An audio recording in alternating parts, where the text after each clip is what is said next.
Good morning, everybody. Thank you for joining and thank you for your business. As Jimmy stated, my name is Aaron Robinson. I'm the Chief Strategy Officer and been working with the team over the last several months to bring forward our Smart Carbon program. And this morning we're going to discuss, one of the hottest topics in ag right now, which is carbon. What I'd like to do is introduce the Smart Carbon program. Really, what is Farmers Edge role in the carbon space? How are we going to partner with you in this endeavor to deliver carbon offsets? I'll go into some of the definitions around carbon offsets and markets. There's been a lot of conversation, a lot of press around carbon, and I want to try to boil it down to some of the most important components. We'll talk about the practices that qualify, what it means for your farm, what it means in terms of data. What does this process look like? So what is an emission life cycle from start to finish, from the time that you enroll in the Smart Carbon program to the end where we actually sell these offsets in the voluntary market? We'll walk through a case study to give you a sense of what this means in terms of number of offsets that you might expect on your farm, what that means from a financial perspective, as well as what it means in terms of data. And then, we'll cover what it means for us to work together. So what is Farmers Edge going to do to help facilitate this for you and your operation? And really what some of the benefits are to this partnership. If you think about the digital agricultural ecosystem that Farmers Edge is building, it's really about enabling you to collect your data, manage your data, turn that data into insights and ultimately decisions. And it enables an interaction with your trusted advisors, whether they're from an agronomy perspective, from a seed perspective, and eventually grain marketing, things like insurance, traceability, and now carbon.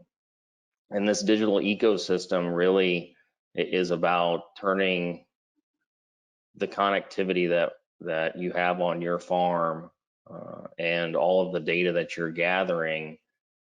What we've realized is while it helps drive better agronomic decisions, perhaps better operational decisions, a lot of those elements are really important when you're talking about generating carbon offsets. Our Smart Carbon program is about aligning productivity with profitability to drive ecologically sound farm management. And really this is about continuing to drive productivity on the farm by making informed agronomic decisions, leveraging the data that you're collecting, and doing it in a way that can create additional revenue, additional value through things like verifiable carbon offsets or premiums for low carbon grain. And we think there's opportunity even beyond carbon offsets and low carbon grain that will be fed by the data, and think about it in terms of being able to characterize the products that are coming off of your farm in ways that you never really have been able to before. In terms of our experience at Farmers Edge in the carbon space, we have been working in the carbon space in Alberta for the last 6+ years. We're running a carbon offset project on the Alberta Emissions Offset Registry with the Conservation Cropping Protocol. And this is a government mandated program, and we're helping our customers in Alberta participate in that. We have a large team of carbon experts, data scientists, senior agronomists that have actually helped develop these carbon emission reduction protocols in the past. Both the soil carbon protocol as well as the nitrous oxide protocols.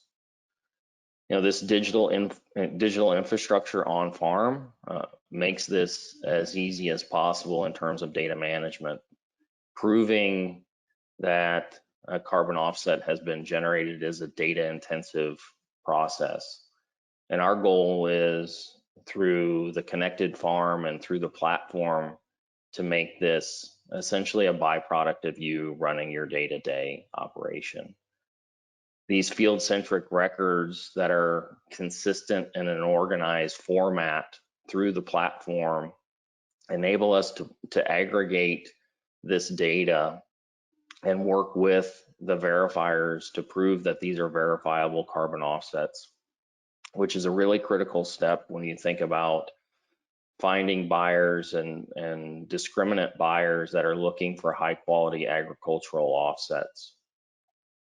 Our field staff will be able to help manage that data, make sure that the data is in the platform correctly, helping and working with you to validate those places where it's missing or maybe it's in another spot. And so our staff in the field will be a real asset as we go through this process together. And certainly the soil sampling laboratory, these owned laboratories that we have that enable accurate soil data analysis will serve as a really important part as we talk about nitrous oxide emissions protocols and how we leverage that to even increase the offset yield further. From your perspective, really, there's an opportunity to deliver sustainable farming, water and land management practices to capture more carbon in the soil. And most of you are probably doing a lot of these things today. And so it's about getting credit for those things that you're doing. The other opportunity is really around using 4R nitrogen management practices that optimize how and when the crop is fertilized using particular sustainable products that reduce nutrient losses and lower nitrous oxide emissions. And this is a big opportunity in ag. I think the technology is finally catching up to a place where variable rate nitrogen applications or split applications of nitrogen or even the technology around the products themselves is going to create a significant opportunity. The technical capabilities to collect and manage and organize this data, as I said, the data management component of this can be fairly daunting, and having a platform and an integrated platform that brings all of these elements together is really important.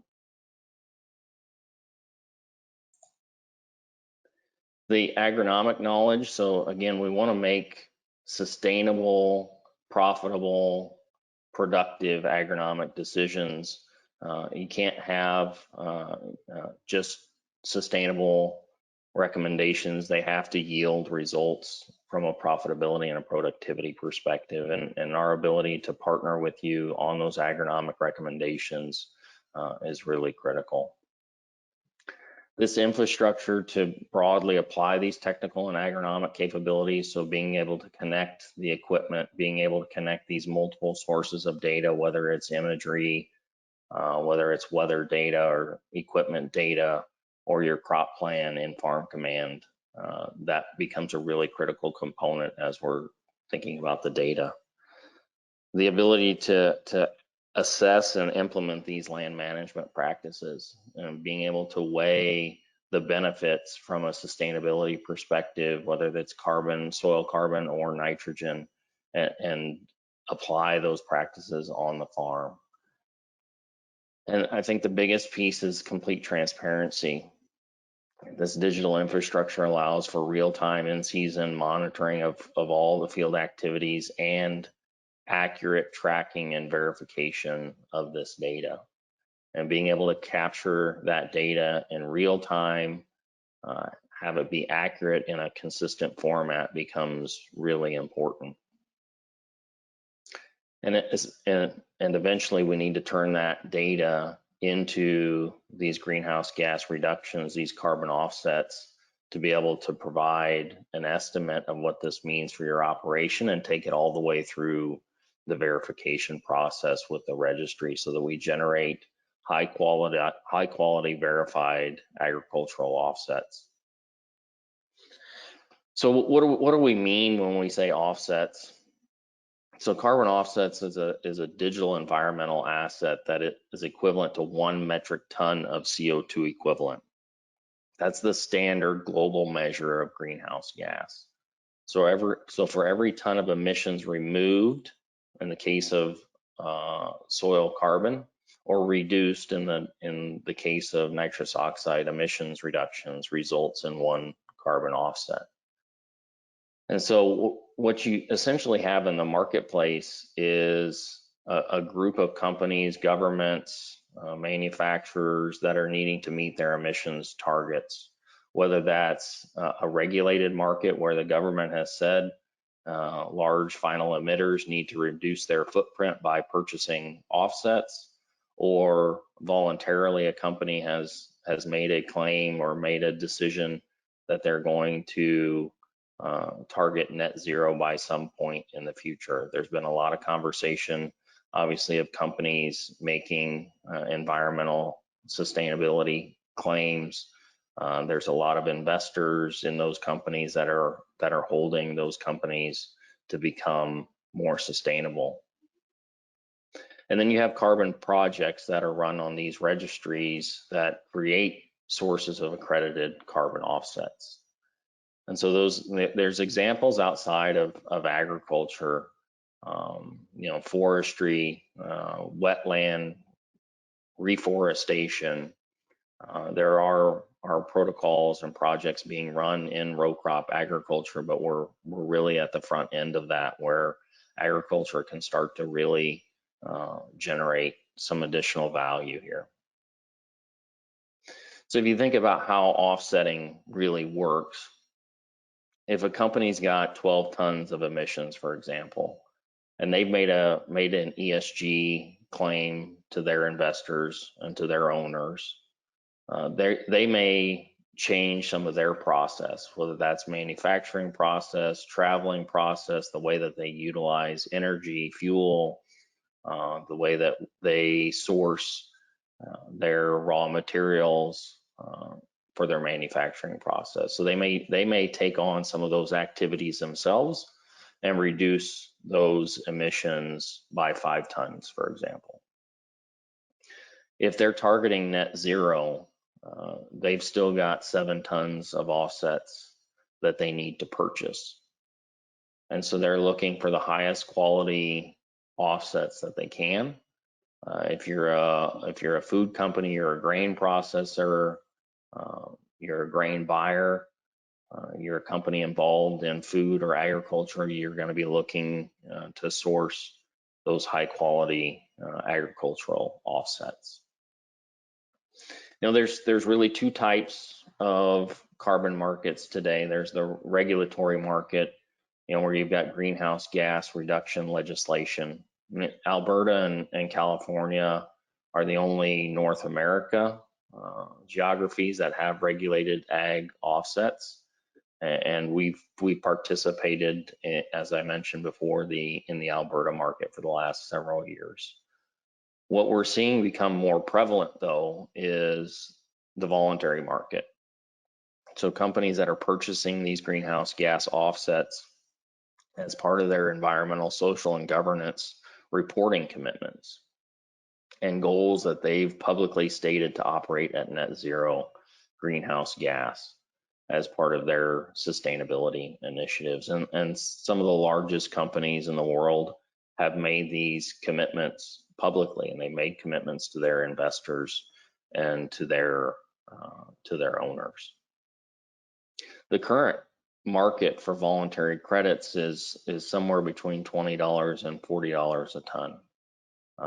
And this has grown pretty significantly in the last 12 to 18 months as more and more companies have made these commitments, have calculated what their footprint is. And so part of this process is these companies really understanding what their footprint is, doing a greenhouse gas inventory of their company, and understanding their position and really how far they need to go in terms of getting to net zero. And so today, I would say that the demand is starting to outstrip supply in terms of high quality carbon offsets, which I think is a really big opportunity for agriculture.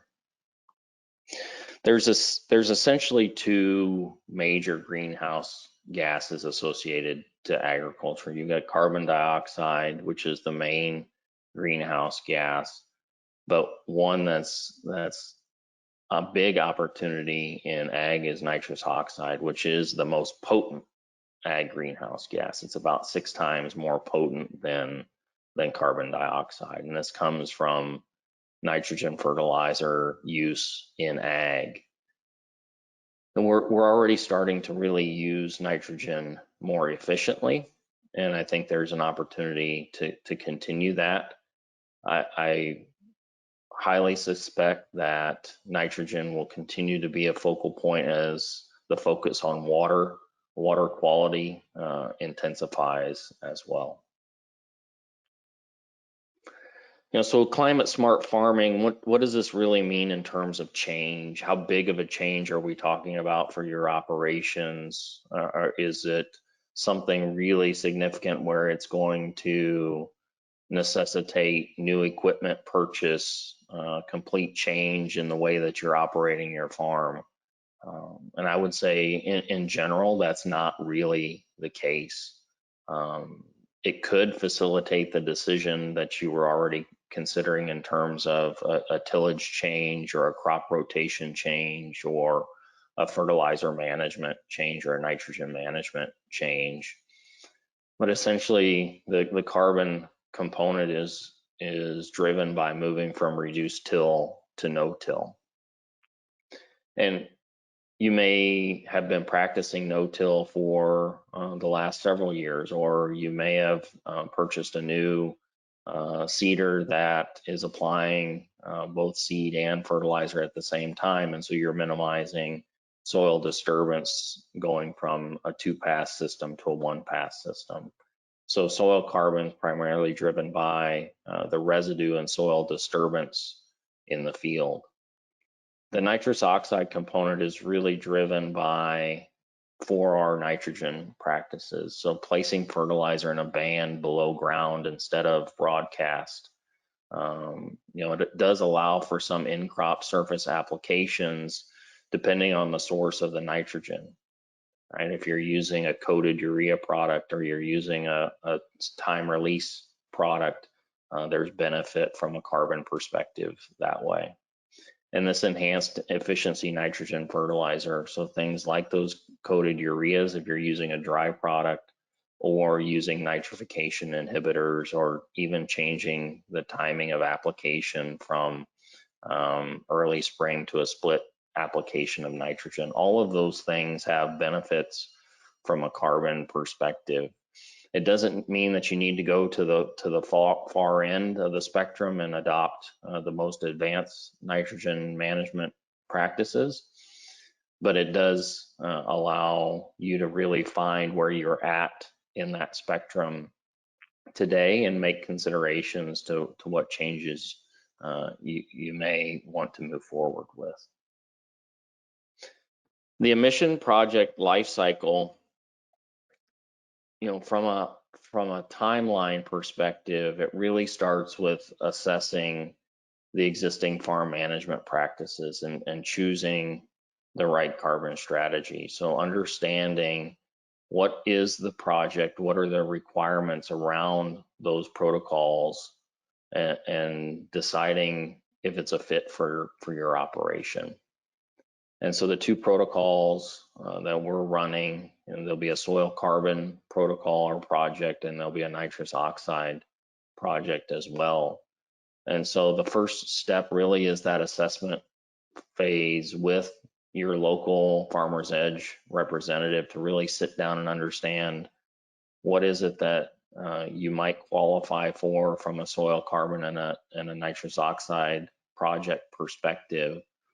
and understand kind of the inventory of the data.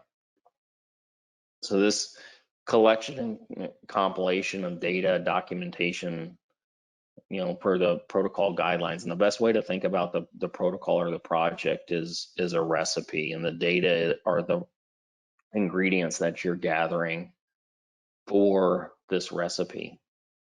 And so through the Farm Command platform, as I mentioned, we have a lot of this data that's required, or a lot of these raw ingredients of data required for the project. And so we'll do an inventory alongside you to understand, do we have all the necessary data to be able to maximize the number of offsets that we're generating? And then the other piece is we'll make sure that we're identifying which of the fields that are the best fit. The benefit of this is you don't necessarily have to enroll the whole farm. While it probably maximizes your offset yield, identifying those fields that you have the best data set for, and then demonstrating, in managing that land title and landlord carbon assignment process. And then we'll take that through to what we call the aggregation step, which is to summarize all the records of the participants in the project. So the project has multiple participants, and part of the role that Farmer's Edge will play is to aggregate those offsets, to organize that data, and to put it in a format that allows the generation of volume of carbon offsets, which will create an opportunity to go find buyers, especially buyers that are looking for large number of carbon offsets. Then we go through an independent third-party verification, and so an auditor is assigned to verify these records, and essentially this is providing the proof of the practices that have been done, organizing and submitting that data to them for review to ensure that the terms of the protocol and the project methodology are met, and that we did in fact sequester carbon or reduce emissions. Once we get through that aggregation step, we really would take that to the registry and create actual credits by serializing each ton.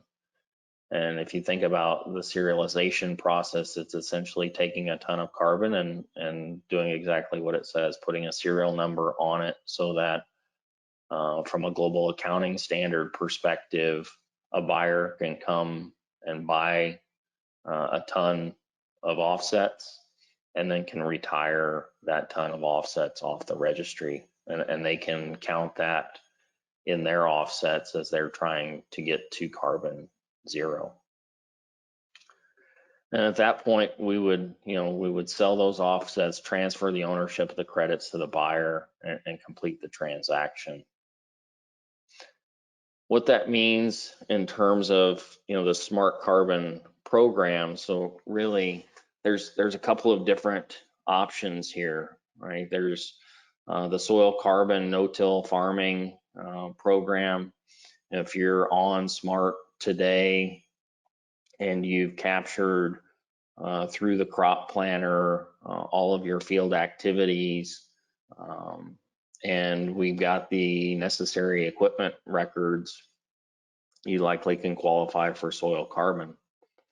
The other program is the nitrous oxide or the nitrogen management piece. And again, if you're on VR or you're on Smart Nutrient and you've got those fertilizer records, those as applied records as it relates to nitrogen, then that's an opportunity as well.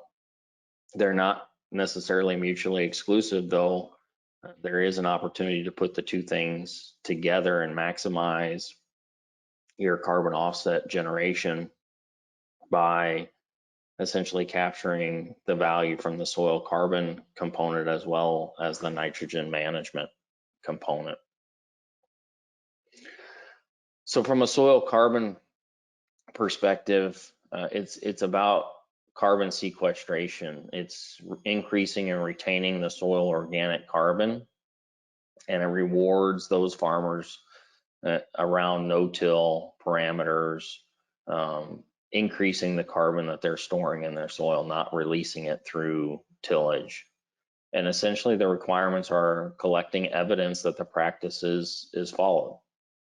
And so that's things like tillage records, equipment measurements, understanding the opener width of the equipment that's used, and the types of tillage events that have happened over the last several years. It will be available in Alberta, Saskatchewan, Manitoba, and the Peace region of British Columbia. It will be an annual project. And so I think this is a really key thing in terms of the format of the project.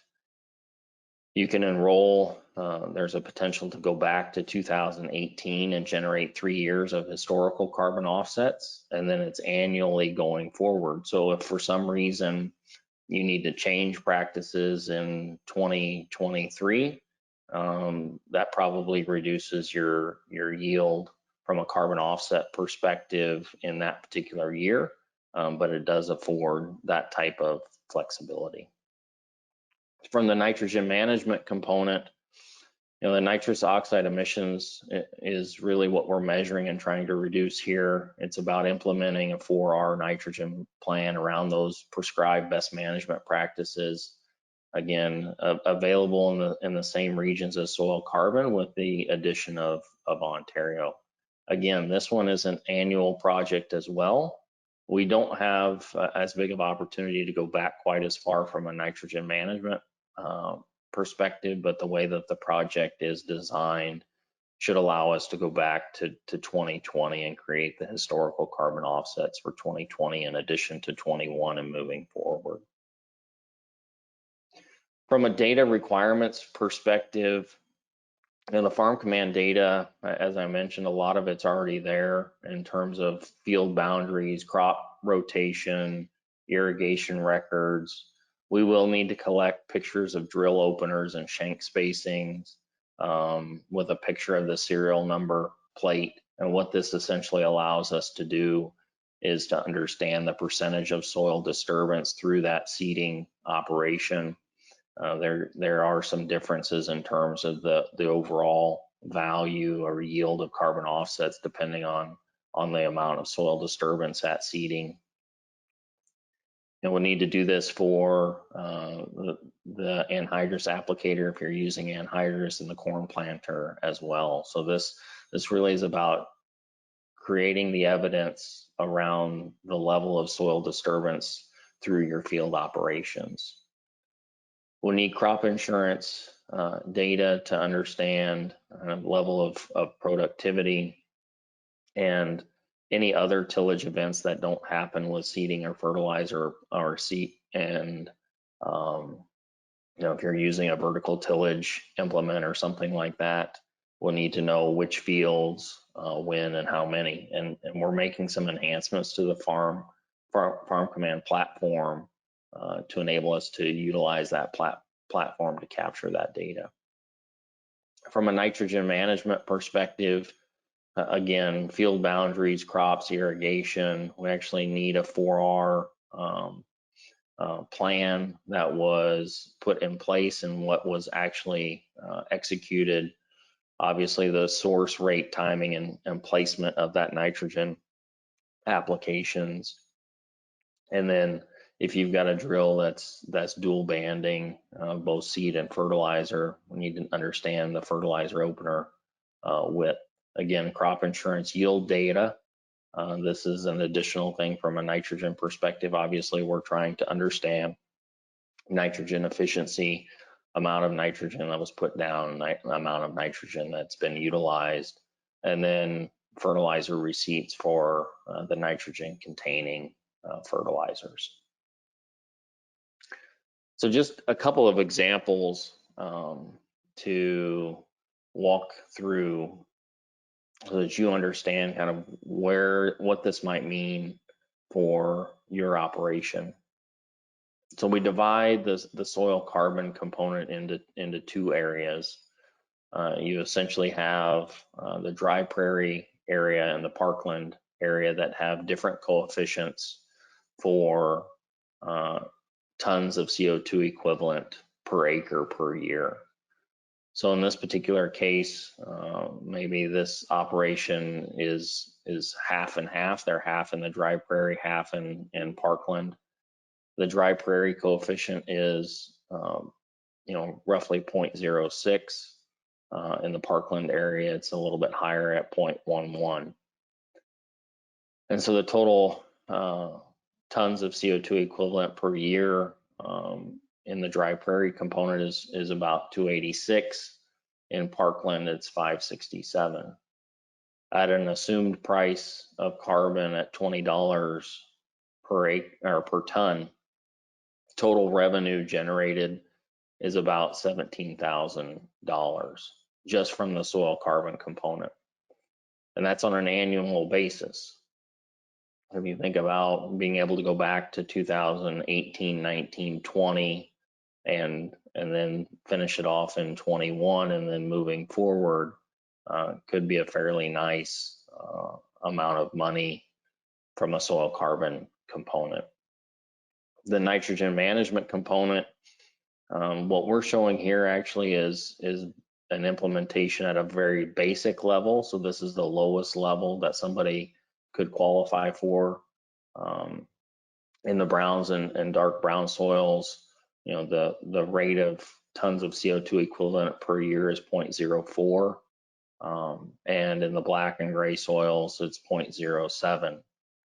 If you're implementing a more advanced nitrogen management program where you're using nitrification inhibitors, you're using time release dry products, you're banding all sources of nitrogen, you're splitting the applications throughout the growing season, and you could expect that those nitrogen management, nitrous oxide components might go up as much as 25% over the baseline.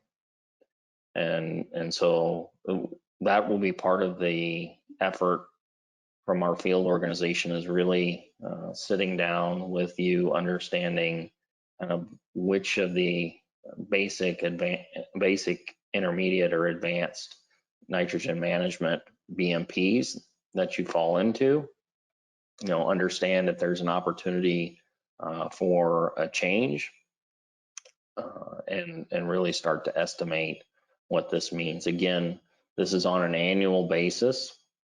So $11,000 on an annual basis. We expect to be able to go back to 2020 and obviously finish out 21. Both of these are on an annual basis.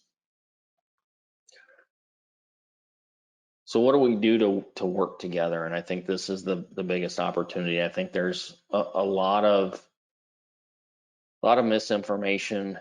I think there's a lot of I think there's some cases where there's not a lot of transparency around what these carbon programs mean, and I think it can cause confusion. And so I think the step one really is utilizing the platform effectively to collect the required documentation, implement sustainable farm management practices. And so I think this really boils down to leveraging the platform and all its capabilities, whether it's asset manager, whether it's crop planner, whether it's your jobs management, and understanding how do I collect this data most effectively in the normal course of my business, so that it does enable me to have this carbon offset essentially as a byproduct of doing my normal operations. Step two is really about generating these high quality carbon offsets through this quality assurance process, third-party verification, and serialization. So step one, get the data. Step two, turn the data into something that we can get verified and and create these accredited carbon offsets. And I think this is an opportunity where finding a partner and working together to get through this the first time, I think is a really critical step. Obviously, step 3 is we want to find the best market opportunity for these carbon offsets. We want to capture the largest amount of value for these carbon credits, and we want to make it fit into your normal business practices and return incremental value to you for leveraging the Farm Command platform. And obviously, we want to return that value to your operation for being, implementing these climate smart practices. Get you credit for the things that most of you are probably either doing or considering doing. And so, I think the opportunity is, continue to see where this carbon market evolves to. There's a lot of conversation of what the provinces are going to do, what the federal government is going to do. But what we know today is that there are buyers looking for high quality agricultural offsets. We've had several conversations with multiple prospective buyers. They're looking at Farmer's Edge and the Farm Command platform and the customer base and the progressive customers that we have, and realizing that there's a real opportunity to partner with Farmer's Edge and our customers to generate carbon offsets and to be part of the climate solution. And so what I would encourage you to do, and most of you will receive, or all of you, I should say, are going to receive an email after this session where you can reply to that email and book a free, no obligation carbon assessment. We'll come out and sit down and really understand what is the inventory of data that you have, what's the opportunity from a carbon offset perspective in your operation, and really just answer some more specific questions from your operation. I think from our perspective, I think it's a great opportunity to engage in this carbon market, to engage and learn what the opportunities are from a agronomic perspective, from a sustainability perspective, and the fact that isn't going to change in these carbon markets is it's going to be driven by data and the ability to organize data in an effective way and to turn that data into a verifiable carbon offset, or in the future being able to verify the footprint of the grain coming off of your farm that some of the large grain buyers, food companies, are going to be seeking out as they try to manage their own carbon footprint. One of the biggest challenges that these food, feed, protein companies have is the footprint of their raw materials as it goes through their process. And I think the farmers that can prove that the footprint of their grain is lower than somebody else's is going to have an opportunity from a premium perspective.